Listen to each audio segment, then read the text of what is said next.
Guys, कैसे हैं आप लोग।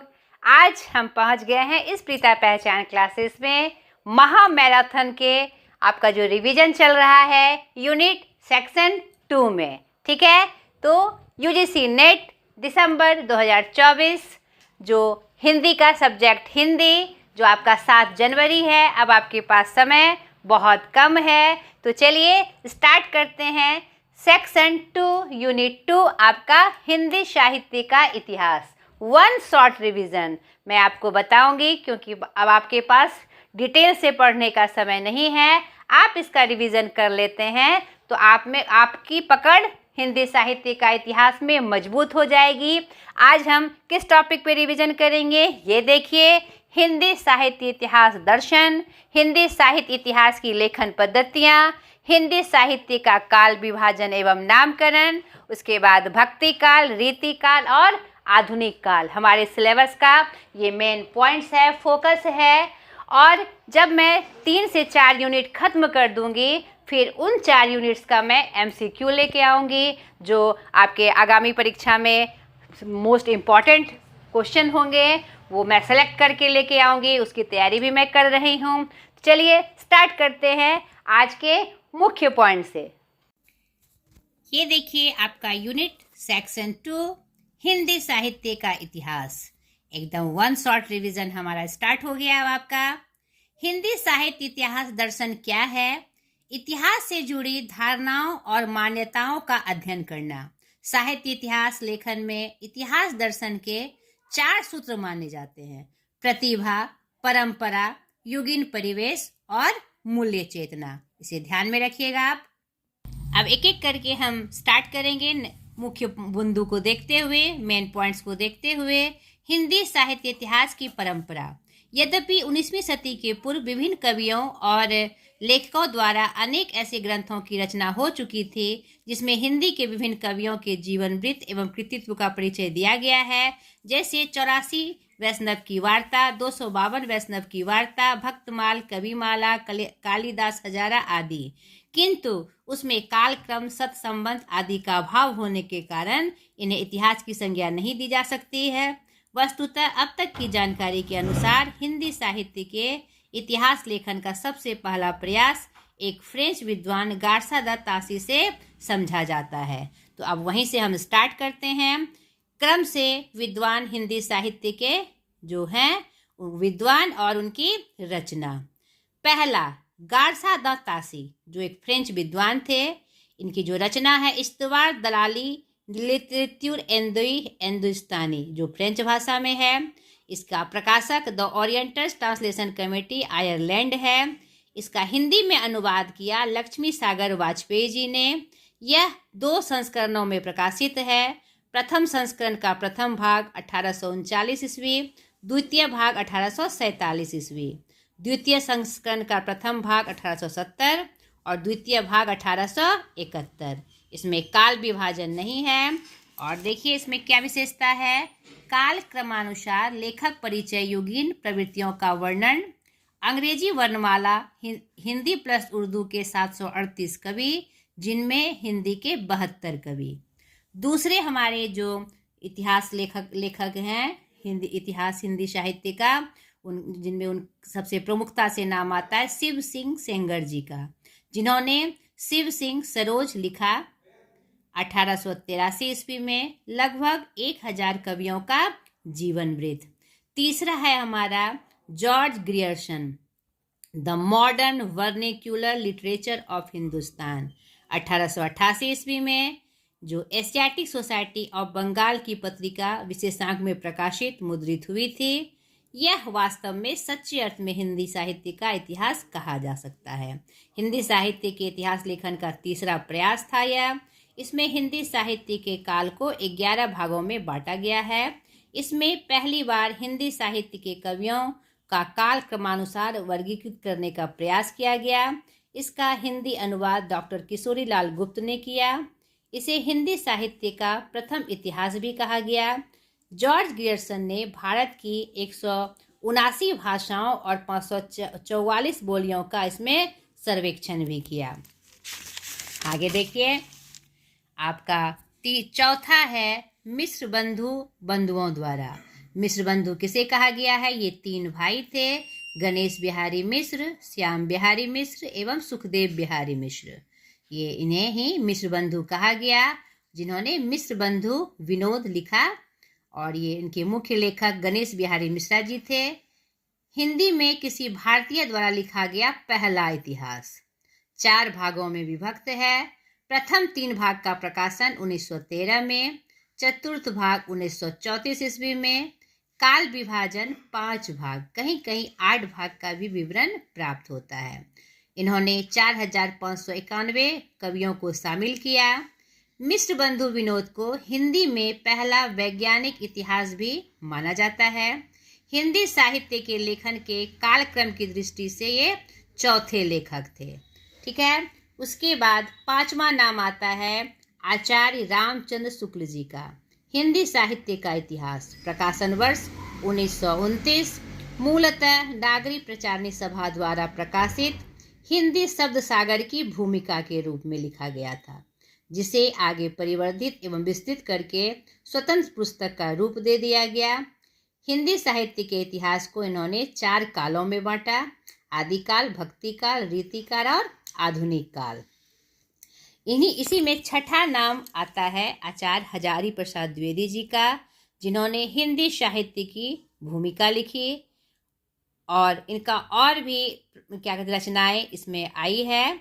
आचार्य हजारी प्रसाद द्विवेदी जी की हिंदी साहित्य की भूमिका 1940, हिंदी साहित्य का आदिकाल 1952, उसके बाद हिंदी साहित्य का उद्भव एवं विकास 1952। इसी में उन्होंने हिंदी साहित्य को कालों में भी बांटा। उसके बाद नाम आता है डॉक्टर राम कुमार वर्मा जी का, हिंदी साहित्य का आलोचनात्मक इतिहास, जो 1938 ईस्वी में लिखा गया, जिसमें 693 ईस्वी से 1693 ईस्वी तक की कालावधि ही लिया गया। संपूर्ण ग्रंथ को 7 प्रकरणों में विभक्त किया गया। सामान्यतः रामचंद्र के वर्गीकरण का ही अनुसरण किया गया। 8वां इसमें नाम आता है नागरी प्रचारणी सभा का, हिंदी साहित्य का बृहत इतिहास, जो 1957 से आपका 1984 तक लिखा गया। 16 खंडों में प्रकाशित, पृष्ठ लगभग 9000। इसमें 1960 तक की अवधि से पहले के हिंदी साहित्य के विस्तार को शामिल किया गया। अनेकों विद्वानों द्वारा लिखित एवं संपादित बृहत साहित्य इतिहास ग्रंथ। नमा नाम इसमें हिंदी साहित्य का आता है, जो डॉक्टर धीरेन्द्र वर्मा द्वारा लिखित है। उसके बाद बाबू श्याम सुंदर दास, हिंदी भाषा और साहित्य, जो 1930 में लिखा गया। उपयुक्त इतिहास ग्रंथों के अतिरिक्त भी अनेक शोध प्रबंध और समीक्षात्मक ग्रंथ लिखे गए, जो हिंदी साहित्य के संपूर्ण इतिहास को तो नहीं, किंतु उसके किसी एक पक्ष, अंग या काल को नूतन ऐतिहासिक दृष्टि और नई वस्तु प्रदान करते हैं। जैसे डॉक्टर भागीरथ मिश्र, इसमें आपको नाम याद रखना है, यह बहुत इम्पोर्टेंट है और यह पिछले हमारे सारे नेट एग्जाम में आया हुआ है। विभिन्न वर्षों में 1-2 प्रश्न इससे निश्चित पूछे गए हैं। तो आपको इसलिए मैं इसका कलेक्शन लेके आई, ताकि उनका नाम और उनके रचनाकार का नाम आपको याद रहे। डॉक्टर भागीरथ मिश्र, हिंदी काव्य शास्त्र का इतिहास। डॉक्टर नगेन, रीति काव्य की भूमिका। परशुराम चतुर्वेदी, उत्तरी भारत की संत परंपरा। श्री प्रभु दयाल मित्तल, चैतन्य संप्रदाय और उसका साहित्य का छूट गया है आपका। डॉक्टर नगेंद्र, हिंदी साहित्य का इतिहास, हिंदी वांग्मय 20वीं सदी। ठीक है। राम स्वरूप चतुर्वेदी का हिंदी साहित्य और संवेदना का विकास, लोक भारती प्रकाशन, इलाहाबाद 1950। बच्चन सिंह का हिंदी साहित्य का दूसरा इतिहास, राधा कृष्ण प्रकाशन, नई दिल्ली। डॉक्टर मोहन अवस्थी का हिंदी साहित्य का अद्यतन इतिहास। बाबू गुलाब राय, हिंदी साहित्य का सुबोध इतिहास। ये सब नाम भी हमारे प्रश्न में पूछे जाते हैं, तो आप इसका जरूर से याद कर लीजिएगा। अब इसका प्रमुख बिंदु, हिंदी साहित्य का काल विभाजन और नामकरण। हिंदी साहित्य का काल विभाजन, सीमा निर्धारण और नामकरण को लेकर विद्वानों में काफी मतभेद है। परिघटना व शासन काल के आधार पर साहित्य का अलग अलग नामकरण और काल विभाजन किया है। विभिन्न विद्वानों द्वारा हिंदी साहित्य का काल विभाजन और नामकरण इस प्रकार है। पहला नाम इसमें आता है जॉन अब्राहम ग्रियर्सन, जो अभी हमने पिछला पढ़ा, जॉन ग्रियर्सन, जो दूसरा प्रयास था उनका। तो तीसरा, तो इन्होंने जो काल विभाजन किया, सर्वप्रथम इन्होंने ही इसका प्रयास किया। तो देखिए 12 भागों में इन्होंने किया है, कुछ की काल अवधि का भी इन्होंने वर्णन किया है। तो 12 काल जो विवरण इन्होंने किया है, आप स्क्रीनशॉट लेके रख लीजिए। ये देखिए 12 का नाम यहाँ पर वर्णित है। ठीक है, आगे दूसरा जो काल विभाजन के प्रमुख रूप से जिन्होंने किया वो है मिश्र बिंदु का काल विभाजन, जो 5 भाग में इन्होंने किया है। तो ये 5 काल विभाजन और जो जिस रूप में उन्होंने किया है और जितने काल तक का किया है वह भी यहाँ पर वर्णित है। इसका भी स्क्रीनशॉट आप ले लीजिए। तीसरा, आचार्य रामचंद्र शुक्ल के अनुसार 4, जिसमें इनका जो ईस्वी सन है, संवत है, वो आप ध्यान से याद कर लीजिएगा। यह निश्चित पूछा जाता है, आपका किसी का भी पूछा जा सकता है। मिश्र बिंदु का कितने में बांटा, कौन सा क्या नाम था, नहीं, और ये किसका नाम है, इस तरह से प्रश्न आते हैं। परिवर्तन काल किसने बांटा, ठीक है, क्या कहते हैं, नाम लेके भक्ति काल को पूर्व मध्य काल किसने कहा, ठीक है, गद्य काल, आधुनिक काल किसने कहा। तो इस तरह से प्रश्न आते हैं और उसकी ईस्वी भी आती है। तो आप इसको स्क्रीनशॉट लेके याद कर लीजिएगा बिल्कुल। उसके बाद काल विभाजन में प्रमुख रूप से आता है डॉक्टर राम कुमार का काल विभाजन, जो 5 रूप में है हमारा। उसकी ईस्वी सन आप याद रख लीजिएगा। 5वां नाम हमारा आता है आचार्य हजारी प्रसाद द्विवेदी जी का। देख लीजिए यहाँ पर उनका भी काल विभाजन है, जो इन्होंने हिंदी साहित्य का उद्भव एवं विकास से किया है। 6ठा नाम आता है डॉक्टर नगेंद्र जी का, जिन्होंने हिंदी साहित्य का इतिहास ग्रंथ में काल को बांटा है। उनका रूप देख लीजिए आप, आदिकाल, भक्ति काल और आधुनिक काल, और उसके बाद आधुनिक काल के जो उपभाग हैं उनका उन्होंने वर्णन किया है। तो इनका भी आप जान लीजिए, डॉक्टर नगेंद्र जी का। उसके बाद डॉक्टर गणपति गुप्त जी का आता है, हिंदी साहित्य का वैज्ञानिक इतिहास के आधार पर, ग्रंथ के आधार पर उन्होंने बांटा है। तो यहाँ पर आप इसको भी ध्यान से देखिए और याद कर लीजिए। आगे देखिए, जो प्रश्न पूछे जाते हैं मैं उसी का कलेक्शन आपको लेके आई हूँ, और आपके पास जो बहुत कम समय बचा, तो इन शॉर्ट में आप सारे चीज़ों को देखते चले जाएं और मनन करते चले जाएं, और ये आपकी रिवीजन में बहुत आवश्यक है। अब भक्ति काल की जो धाराएं हैं वह आपका क्या कहते हैं, जो आचार्य रामचंद्र शुक्ल के अनुसार जो पूर्व मध्य काल और उत्तर मध्य काल था, तो उसमें पूर्व मध्य काल को भक्ति काल का नाम दिया गया।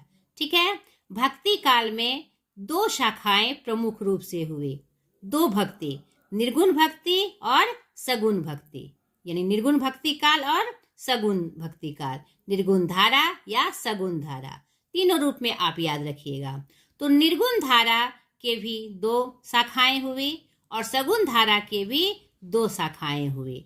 निर्गुण धारा की 2 शाखाएं, ज्ञान मार्गी शाखा और प्रेम मार्गी शाखा, और सगुण भक्ति धारा के भी 2 शाखा, रामाश्रयी और कृष्णाश्रयी। तो आपके नेट के एग्जाम में पूछा जाता है कि ज्ञान मार्गी शाखा के कौन कौन भक्त कवि थे या किसमें कौन से नहीं थे, इस तरह से पूछा जाता है। तो आपको मुख्य आपको ज्ञान मार्गी शाखा संत कवि के नाम याद रख लेने हैं और प्रेम मार्गी शाखा के भी, और उनकी जो रचनाएं हैं उसका भी आपको क्या नाम याद रखना है। ठीक है, तो शॉर्ट में मैं लेके आई हूँ। देखिए, ज्ञान मार्गी शाखा के संत कवि जो भाषा लोकाचार जन सामान्य के प्रमुख कवि थे, रामानंद जी, कबीर, रैदास, नानक देव, जम्बनाथ, हरिदास निरंजनी, सींगा, लालदास, दादू दयाल, मलुकदास, सुंदरदास और बाबा लाल आदि। ये हमारे निर्गुण शाखा के कवि थे, वो भी ज्ञान मार्गी शाखा के। अगर संभव हो तो इनकी प्रमुख कुछ रचनाएं आप जरूर से देख लीजिएगा। यहाँ के खंड में मैं लेके आई हूँ प्रमुख कवि, ठीक है। और प्रेम मार्गी शाखा में जो कवि हुए, इनकी जो रचनाएं होती थी इतिवृत्तात्मक शैली में प्रमुख काव्य रचना की जाती थी। इतिवृत्तात्मक शैली क्या होती है? शुरुआत करते हुए, यानी किसी का परिचय देते हुए, ठीक है। यानी कि जो शुरुआत होती थी वह बड़े तरीके से एकदम वर्णनात्मक रूप में होती थी। अब इनके जो प्रमुख कवि और रचनाकार हुए और उनकी जो प्रमुख रचनाएं हैं यहाँ पर मैं लेके आई हूँ। आपके कबीर का तो आप बीजक नाम से संकलित है, जो ये आप याद रख लीजिएगा। और इधर के जो मैंने रचनाकार दिए उनका एक कुछ प्रमुख ग्रंथ है, उसे आप ध्यान से याद कर लीजिएगा।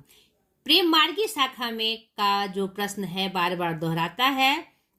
इसमें हंसावली असाइद मैंने ईस्वी के साथ यहाँ पर लिखा है, चांदायन मुल्ला दाऊद, लखम सेन पद्मावती कथा दामोदर जी का, सत्यवती कथा ईश्वरदास जी का, मृगावती कुतुबन जी का, माधव लाल कामकंदला गणपति जी का, पद्मावत मलिक मोहम्मद जैसी, और ईस्वी सन भी याद रखना है आपको, मधुमालती मंझन, ढोलू मारू दुहा कल्लोल जी का, माधव लाल कांदकला चौपाई, ये आपका कुशल लाभ का है, रूप मंजरी नंददास जी का, प्रेम विलास प्रेमलता की कथा जैन सावल जटमाल जी का, छिताई वार्ता नारायण दास जी का, चित्रावली उस्मान का, रस रतन भूकर का, ज्ञानदीप शेख नबी का, नल दमयंती संबंधी प्रेमाख्या कैप नल दमयंती नल चरित्र ये नरपति व्यास जी का और मुकुंद सिंह जी का मैं प्रकाशन वर्ष के साथ लेके आई हूँ।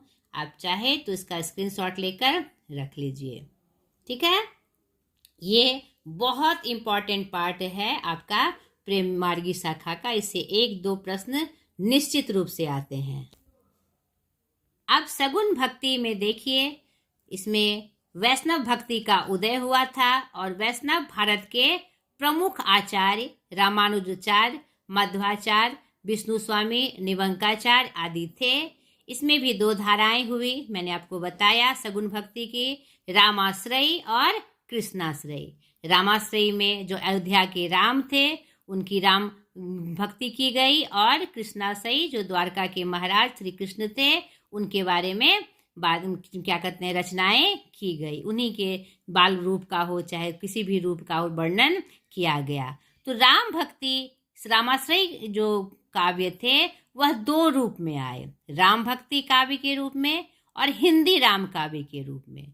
तो राम भक्ति काव्य के रूप में बौद्ध एवं जैन ग्रंथों में राम कथा, दक्षिण के आलवारों में राम भक्ति, संस्कृत पाली प्राकृत एवं अपभ्रंश साहित्य में राम कथा और आधुनिक भारतीय भाषाओं में राम कथा, और हिंदी राम काव्य में स्वामी रामानंद जी, अग्रदास, ईश्वरदास, गोस्वामी तुलसीदास, नाभादास, केशवदास सेनापति और अन्य राम भक्ति कवि में कृष्ण भक्त कवियों के भी रूप समकाव्य के रूप में यहाँ प्रस्तुत हैं। यहाँ पर एक प्रश्न आया था 1921 के प्रश्न में नेट के एग्जाम में कि कौन राम काव्य में शामिल नहीं है, तो उसमें नरोत्तम दास जी का नाम था।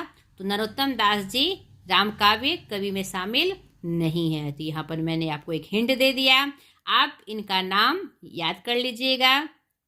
कुछ ही नाम है, आपको याद करने में आसान होगा, और ये मुख्य रूप से जाने जाते हैं, नाम सुनते ही ये समझ में आ जाता है कि ये राम काव्य के कवि हैं। दूसरा कृष्णाश्रयी शाखा में देख लीजिए, कृष्ण भक्ति काव्य में भी काव्य 2 रूप था, एक हमारे कृष्ण भक्ति काव्य और एक कृष्ण भक्त कवि, ठीक है, जिसमें वैदिक ऋषि कृष्ण नजर आते हैं, महाभारत गीता और पुराणों के कृष्ण नजर आते हैं, संस्कृत प्राकृत तथा अपभ्रंश साहित्य के कृष्ण और विद्यापति का कृष्ण काव्य भी आता है। उसके बाद मध्ययुगीन संप्रदायों के कृष्ण काव्य भी आते हैं। कृष्ण भक्त कवि में वल्लभ संप्रदाय एवं उसमें 4 संप्रदाय हुए, मुख्य रूप से 4-5 संप्रदाय हुए, जिसमें वल्लभ संप्रदाय निम्ब्राक संप्रदाय, राधा वल्लभ संप्रदाय, हरिदासी संप्रदाय, चैत गौड़िया संप्रदाय और संप्रदाय निरपेक्ष कृष्ण काव्य, जिसमें वल्लभ और संप्रदाय निरपेक्ष कृष्ण काव्य के प्रमुख कवि हुए, जिसमें वल्लभ संप्रदाय में सूरदास, कुंभन दास, परमानंद दास, कृष्णदास, नंद दास, गोविंद स्वामी, छित स्वामी और चतुर्भुज दास, जिसे अष्टछाप की कवियों में शामिल किया गया था, उनका नाम प्रमुखता से आता है। इन आठों का नाम अष्टछाप की कवियों में आता है। और संप्रदाय निरपेक्ष में मीरा और रसखान जी बहुत प्रमुख रूप से जाने जाते हैं। आधुनिक काल के कुछ प्रमुख पॉइंट्स हमने देखे जो एग्जाम के लिए बहुत इंपॉर्टेंट थे। अब रीति काल के कुछ महत्वपूर्ण तथ्य हम देख ले जो हमारे एग्जाम में बहुत इंपॉर्टेंट होते हैं और इनसे प्रश्न पूछे जाते हैं। समय सीमा 1643 ईस्वी से 1843 ईस्वी, विक्रम संवत 1700 से 1900, एकदम याद रखिएगा। इसका नामकरण मिश्र बंधु ने अलंकृत काल के रूप में किया, रामचंद्र शुक्ल ने रीति काल के रूप में जो सर्वमान्य है, पंडित विश्वनाथ प्रसाद मिश्र ने श्रृंगाल काल के रूप में, डॉक्टर रमाशंकर शुक्ल रसाल ने कला काल के रूप में। इनके प्रवर्तक में रामचंद्र शुक्ल, चिंतामणि त्रिपाठी, विश्वनाथ प्रसाद मिश्र, कृपाराम, नगेंद्र और केशवदास जी का नाम प्रमुखता से लिया जाता है। रीति को काव्य की आत्मा मानकर आचार्य वामन ने रीति संप्रदाय का प्रवर्तन किया। इनके अनुसार वामन विशिष्ट पद रचना रीति अर्थात गुण विशिष्ट रचना पद संगठना पद्धति विश्व का नाम रीति है। ठीक है, इसकी विशेषताएं देख लीजिए। मुख्य रूप से श्रृंगारिकता, आचारित्व का प्रदर्शन, अलंकारिकता एवं चमत्कारिकता, ब्रज भाषा की प्रधानता, वीर काव्य जो उसमें भूषण जी का नाम आता है, भक्ति और नीति काव्य, ये रीति काल की विशेषताएं हैं। रीति शास्त्र का प्रथम ग्रंथ भरत ने नाट्य शास्त्र पर रचित कृपारामकृत हिमतरंगिणी जो 1541 ईस्वी में प्रकाशित हुआ का नाम लिया जाता है। और भी कुछ बातें देख लीजिए रीति काल की। धाराएं राजाओं व सामंतों के शास्त्रीय ज्ञान प्रदान करने के लिए लक्षण ग्रंथ लिखे गए इसमें, और इसी के आधार पर इसे 3 धाराओं में विभक्त किया गया। तो ये 3 धाराएं जो प्रमुख रूप से है और उसके प्रमुख कवि रीतिबद्ध, रीति सिद्ध और रीति मुक्त। तो रीतिबद्ध के प्रमुख कवि केशवदास जी, चिंतामणि त्रिपाठी, कुलपति मिश्र, सेनापति, भिखारी दास आदि। रीति सिद्ध में सबसे प्रमुख नाम बिहारी जी का आता है, जिन्होंने 730 दोहों का रचना कर एक अमर कृति बिहारी सतसई के नाम से लिखा। सेनापति जी का नाम बेनी वाजपेयी जी का और वृंद आदि का नाम रीति सिद्ध कवियों में आता है, जिसमें सबसे प्रमुख बिहारी जी रहे हैं। रीति मुक्त कवियों में आलम, घनानंद, बोधा, ठाकुर, द्विजदेव आदि का नाम प्रमुखता से लिया जाता है, जिसमें आलम प्रमुख कवि हैं और घनानंद सबसे प्रसिद्ध कवि। रीतिबद्ध जो धारा थी उसको डॉक्टर नगेंद्र ने 2 भागों में विभक्त किया। ठीक है, पहला सर्वांग निरूपक कवि और दूसरा विशिष्टांग निरूपक कवि। रीति काल था ये, और जो रीतियां चलती थी उसके अनुसार रचनाएं की गई। और रीति काल में जो राजाओं महाराजाओं का युग था तो दरबारी कवियों के रूप में कवि हुआ करते थे। तो उसके अनुसार जिन्होंने जैसा वर्णन किया उसके अनुसार उनको वर्गों में विभक्त किया गया। तो सर्वांग निरूपक कवि, ये भी आपका प्रश्न में आया हुआ है नेट के एग्जाम में, जिसमें चिंतामणि, कुलपति मिश्र, कुमारमणि, सोमनाथ, भिखारी दास, रसिक गोविंद, देव, अमीरदास आदि प्रमुख हैं। विशिष्टांग रूप निरूपक कवि में इसमें 3 वर्ग हैं, रस निरूपक, अलंकार निरूपक और छंद निरूपक। इसे आप विशेष रूप से याद रखिएगा। विशिष्टांग निरूपक के कितने रूप हैं, ये भी प्रश्न में आया हुआ है। तो रस निरूपक में तोष, सुखदेव मिश्र, रसलीन, पद्माकर, राम सिंह, उजियारे, चंद्रशेखर वाजपेयी, प्रवीण जी का नाम आता है। अलंकार निरूपक में भूषण, मतीराम, जसवंत सिंह, दूल्ह और पद्माकर जी का नाम आता है। और छंद निरूपक भी इसमें आया, इसमें प्रामाणिक रूप से कवियों का नाम उपलब्ध नहीं हो पाया तो वो मैं लेके नहीं आई। तो ये आपका प्रमुख रीतिकाल का रूप था। इसमें रीतिकाल में एक मैं जब MCQ क्वेश्चन लेके आऊँगी तो मैं आपको उसमें बताऊँगी इसमें कौन कौन सी रचनाएं प्रसिद्ध हुई और कौन कौन को प्रमुखता से स्थान प्राप्त हुआ। ठीक है, तो ये रीतिकाल था हमारा। अब हम आधुनिक काल की कुछ बातों को जान लें जो हमारे नेट के एग्जाम के लिए बहुत प्रमुख है। आचार्य रामचंद्र शुक्ल ने आधुनिक काल का प्रारंभ संवत 1900 से 1800 क्या कहते हैं 43 से 57 वर्ष मानते हैं। ठीक है, संवत 1900 से 1843 ईस्वी। आधुनिक काल का अंतर्विभाजन डॉक्टर नगेंद्र के अनुसार पुनर्जागरण काल, जिसको भारतेंदु काल कहा गया, जागरण सुधार काल, द्विवेदी काल, छायावाद काल, छायावादोत्तर काल, जिसमें प्रगति प्रयोग काल और नवलेखन काल आया, यह सर्वमान्य रूप से माना गया है। ठीक है, जिसको सर्वमान्य वर्गीकरण यहाँ पर इस रूप में प्राप्त होता है। पुनर्जागरण की कविता भारतेंदु युगीन कविता जो 1857 से 1900 ईस्वी मानी गई। ठीक है, ये सर्वमान्य वर्गीकरण है। जब भी आधुनिक काल का वर्गीकरण पूछा जाए तो इसी का अनुसरण आपको करना है। ठीक है, सर्वमान्य वर्गीकरण में जब पूछा जाए, जागृति, नवोन्वेष और परिष्कार की कविता, जिसमें द्विवेदी योगीन कविता का नाम प्रमुखता से लिया जाता है जो 1900 से 1918 तक है। उसके बाद छायावादी कविता, उसके बाद प्रगतिशील कविता जिसे प्रगतिवाद कहा गया, उसके बाद प्रयोगवाद जिसमें नए नए प्रयोग किए गए, उसके बाद नई कविता, उसके बाद साठोत्तर कविता। साठोत्तर कविता क्या होता है? 1960 के बाद के लिखी कविता। इसी में एक और काल विभाजन किया गया है जिसमें बच्चे कंफ्यूज कर जाते हैं कि शुक्ल काल, शुक्लोत्तर काल, प्रेमचंद काल, प्रेमचंदोत्तर काल। तो मैं आपको यहाँ पर क्लियर कर दूं कि छायावादी काल को ही रामचंद्र शुक्ल काल के नाम से भी जाना जाता है और प्रेमचंद काल के नाम से जाना जाता है, और उसके बाद का काल जो होगा प्रेमचंदोत्तर और शुक्लोत्तर युग के नाम से जाना जाता है। इस बात को भी आप याद रखिएगा।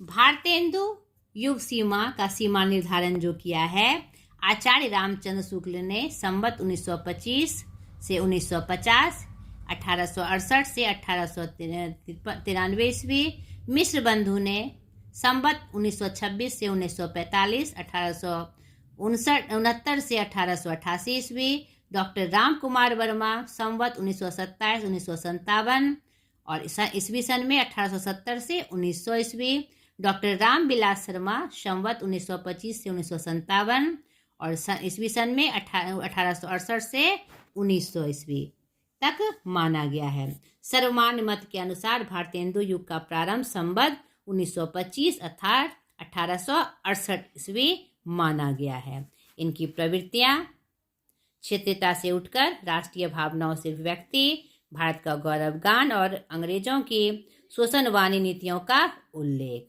ठीक है, इस तरह से यहाँ पर देखिए अलग अलग रूप में वर्णन भी किया गया है आपको। तो यह आधुनिक काल का जो प्रमुख रूप था उसका वर्णन यहाँ पर हमें प्राप्त होता है। आगे देखिए, यहाँ पर छायावाद काल की कुछ प्रमुख बातें। छायावाद के 4 स्तंभ हुए। ठीक है, और ये 1918 से 1936 ईस्वी तक माना जाता है।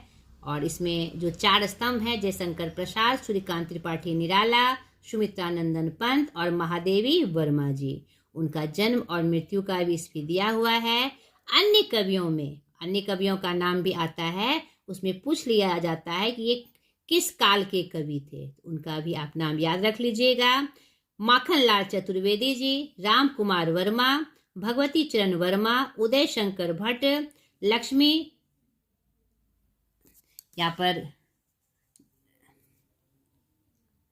लक्ष्मी नाथ, ठीक है, उपेंद्र शाह अश्क, और भी देखिए थोड़ा मैंने जल्दी में लिखा है हटा के।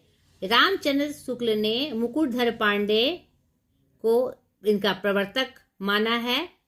नंद दुलारे वाजपेयी सुमित्रानंदन पंत को मानते हैं। इला चंद्र जोशी जयशंकर प्रसाद को छायावाद का स्तंभ मानते हैं। और विजय मोहन शर्मा प्रभाकर जो थे माचवे ने माखन लाल चतुर्वेदी जी को इनका प्रवर्तक माना है। ये भी आपको याद रखना है। इसके प्रमुख कवि छायावाद के प्रथम प्रयोक्ता मुकुटधर पांडे, इन्होंने हिंदी में छायावाद लेख में सर्वप्रथम इसका प्रयोग किया था। यह जबलपुर से प्रकाशित पत्रिका श्री शारदा जो 1920 ईस्वी में कक्षा में प्रकाशित हुआ था। यह बात भी आपको छायावाद काल के रूप में याद रखनी है। छायावोत्तर काल जो प्रगतिवादी काल और नव या प्रयोग काल के नाम से प्रमुख रूप से प्रकाशित हुआ यहाँ पर जाना जाता है, और नवलेखन काल के रूप से उसके बारे में भी कुछ बातें हैं जो मैं कलेक्शन में लेके आई हूँ, जो नेट में बहुत इम्पोर्टेंट है। और राष्ट्रीय सांस्कृतिक काव्य धारा की प्रमुख धारा थी। इसमें सियाराम शरण गुप्त, माखन लाल चतुर्वेदी, रामधारी सिंह दिनकर, बाल कृष्ण शर्मा नवीन, सोहन लाल द्विवेदी, ठीक है, श्याम लाल शर्मा और गौड़ और दूसरे वर्ग के कवि मूल रूप से प्रगतिवादी कवियों में ये हमारे क्या कहते हैं प्रगतिवादी कवि थे। और दूसरे वर्ग के जो प्रयोग काल के कवि थे उसमें केदारनाथ अग्रवाल, रामविलास शर्मा, नागार्जुन, रांगेव राघर, सीमंगल सिंह सुमन और त्रिलोचन जी का नाम आता है। तार सप्तक के कवि अज्ञेय, भारत भूषण अग्रवाल, मुक्तिबोध प्रभाकर माचवे, गिरिजा कुमार माथुर, नेमी चंद्र गुप्ता, ठीक है, और रामविलास शर्मा, भवानी प्रसाद मिश्र, रघुवीर सहाय, शमशेर बहादुर सिंह आदि का नाम, हरिनारायण व्यास, धर्मवीर भारती, बद्री नारायण सिंह का नाम आता है। नवलेखन काल जो 1953 से अब तक का है, इस काल में गद्य, निबंध, नाटक, उपन्यास, कहानी, ठीक है, समालोचना, साहित्य आदि का समुचित विकास हुआ नवलेखन काल में, जिसमें समालोचक हुए, कहानी लेखक हुए, उपन्यासकार हुए, नाटककार हुए और विविध लेखन इसमें किया गया। इसमें जो प्रमुख लेखक हुए उसमें वृंदावन लाल वर्मा, भवानी प्रसाद मिश्र, कुंवर नारायण, शमशेर बहादुर सिंह, दुष्यंत कुमार, रघुवीर सहाय और श्रीकांत वर्मा जी का नाम आता है। तो ये पूरी बातें जो हिंदी साहित्य इतिहास की थी मैंने आपको प्रमुखता से बताई, ठीक है। और जब आपका 4 यूनिट खत्म हो जाएगा तो मैं सबका MCQ question, important question, VVI यानी वेरी वेरी इम्पॉर्टेंट क्वेश्चन मैं लेके आऊँगी। आप अच्छे से, ये जो मेरी मेहनत है वो आपके लिए है ताकि आप अपनी परीक्षा में सफल हो पाए। तो ज़्यादा से ज़्यादा मेरे इस वीडियो को शेयर करें, अगर आपको पसंद आया हो इसे सब्सक्राइब करें और मुझे सपोर्ट करें कि मैं आपके लिए इसी तरह का वीडियो लेकर आती रहूं और मेरी मेहनत सफल होती रहे। आप अगर इसे सब्सक्राइब करेंगे और मुझे सपोर्ट करेंगे तो मुझे एक आत्मबल मिलेगा। नहीं, मैंने तैयारी देखी है और तैयारी में कहाँ कन्फ्यूजन है मैंने इसे जांचा है और मुझे ये एहसास है कि कहाँ पर बच्चे फंसते हैं। मैं लगातार इसका प्रयास करती हूँ कि कहाँ से मैं ढूंढ कर लाऊँ वो टॉपिक जहाँ पर बच्चे ना फंसे, कैंडिडेट ना फंसे। तो अगले वीडियो में फिर तीसरी यूनिट के साथ मैं हाजिर हो जाऊंगी मुख्य पॉइंट को लेकर। आज तक के लिए इतना ही, बाय।